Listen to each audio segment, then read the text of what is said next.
So trying out a new glow-in-the-dark filament PLA Plus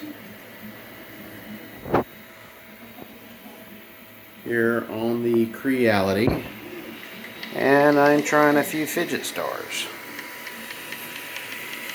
Normal settings, getting a lot of stringing. As you can see, probably should run a temp tower on it.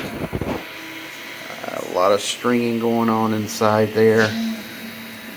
Took a while to get it to adhere to the bed. It was really peeling up, so I had to put a lot of glue down. But everything seems to be working pretty good once it got stuck. And this is how it looks.